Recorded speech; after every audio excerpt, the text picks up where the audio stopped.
অসমে চলা উচ্ছেদ অভিযান নিয়ে সরব নেমসু। বৃহস্পতিবার গোয়ালপাড়ার পাইকানে উচ্ছেদিতদের উপর চলা পুলিশের বর্বর কাণ্ডের ধিক্কার জানায় নেমসু। পুলিশের গুলিতে নিহত এক উচ্ছেদিত এবং আহত অনেকে। এই ঘটনায় তীব্র প্রতিক্রিয়া নেমসুর সভাপতি বদরুল ইসলামের। অসমে শান্তির বাতাবরণ নষ্ট হয়ে গিয়েছে। বর্তমানে রাজ্যে অশান্তি এবং অরাজকতা সৃষ্টি হয়েছে। শুক্রবার থেকে রাজ্য জুড়ে ধারাবাহিক আন্দোলনের ডাক দিয়েছে নেমসু।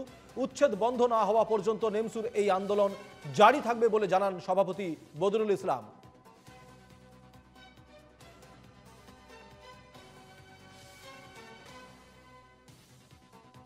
আসলে শান্তি বোলা বস্তুটোতে অসমত নোহোৱা হৈছে। সমগ্ৰ অসমত এতিয়া অৰাজকতা আৰু অশান্তি সৃষ্টি হৈছে।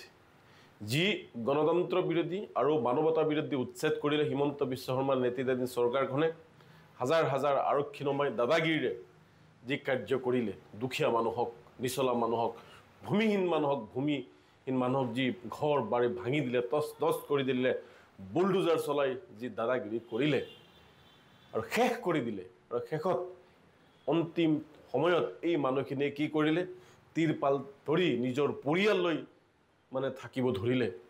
আৰু সেইটো সময়ত আজি গোৱালপাৰাৰ পাইকানত দেখিছোঁ আজি আৰক্ষীয়ে সেই মানুহবিলাকক খেদি পঠিয়াবলৈ গুলীচালনা পৰ্যন্ত কৰিছে। এই ঘটনাক আমি নেমচুৰ তৰফৰ পৰা ধিক্কাৰ দিছোঁ, গৰিহণা দিছোঁ। আৰক্ষীসকল আপোনালোকক অনুৰোধ জনাইছোঁ, সেই সকলো মানুহ মুখ্যমন্ত্ৰী ডাঙৰীয়ে যিটো কৈ থাকিব সকলো কথাতে আপোনালোকে গুৰুত্ব নিদিব। আজি তেওঁলোকে ভূমিহীন মানুহ আছিলে, তেওঁলোকক আজি মানুহ গুলিৰ বলত আজি হত্যা হৈছে, বহুকেইজন আহত হৈছে। আপোনালোকৰ মায়া মমতা নাই নেকি? আমি মুখ্যমন্ত্ৰী ডাঙৰীয়াক স্পষ্টকৈ কৈ দিছোঁ, এইবোৰ বন্ধ কৰক। এইবোৰ মানুহ হয়, ভাৰতীয় মানুহ হয়। ভাৰতীয় মানুহক আপুনি আপোনাৰ আৰক্ষী লগাই কিয় হত্যালীলা আৰম্ভ কৰিছে, কিয় আহত কৰি আছে? আপোনাক সেইকাৰণে আমি মুখ্যমন্ত্ৰী বনাইছিলোঁ নেকি? সেইকাৰণে আপোনালোকক আমি গণতান্ত্ৰিকভাৱে নিৰ্বাচন কৰিছিলোঁ নেকি? আপোনাক এটা কাৰণতে নিৰ্বাচিত কৰিছিলোঁ, আপুনি অসমৰ মানুহক শান্তি দিয়ক, নিৰাপত্তা দিয়ক। কিন্তু আপুনি বাছি বাছি মুছলমানসকলক যি অন্যায় অত্যাচাৰ আৰম্ভ কৰিছে, এয়া বৰ দুখজনক কথা।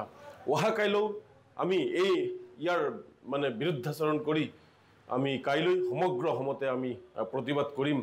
এই উচ্ছেদিতৰ বিৰোধিতাৰে যি পাইকান অঞ্চলত আজি আৰক্ষীয়ে গুলীয়াৰ ফলত আজি মানুহৰ মৃত্যু হ'ল, সাধাৰণ মানুহৰ মৃত্যু হ'ল, শান্তি শুবলৈ দিয়া নাই, বহিবলৈ দিয়া নাই, তাৰ আমি প্ৰতিবাদ কৰিম।